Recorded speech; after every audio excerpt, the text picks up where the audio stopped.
స్వర సార్వభౌమత్వానికి ఎస్పీ బాలసుబ్రహ్మణ్యం నిలువెత్తు నిదర్శనమని మాజీ ఉపరాష్ట్రపతి వెంకయ్యనాయుడు తెలిపారు.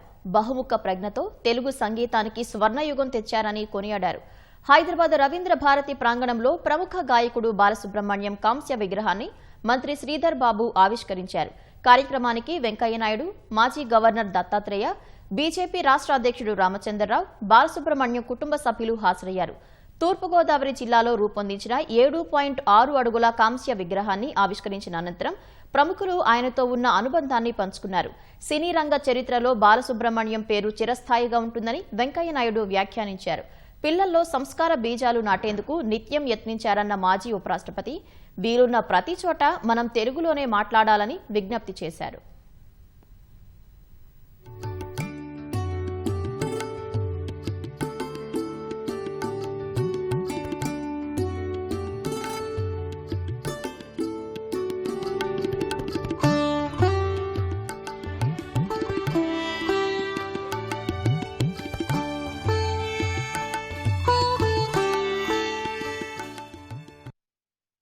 ఎందుకంటే ఈ మధ్య కాలంలో నేను వెళ్ళిన దగ్గరంతా చూస్తున్నాను, పేర్లన్నీ మార్చి పొట్టి మాటలు. సికింద్రాబాద్ పోతుంటే ఎంజీ రోడ్ అని రాస్తుంది. ఎంజీ రామచంద్రన్ మన ఊరు అంత పాపులర్ అంటే కాదు సార్, మహాత్మా గాంధీ రోడ్డు అని చెప్పారు. మహాత్మా గాంధీ ఎంజీ అయిపోయాడు.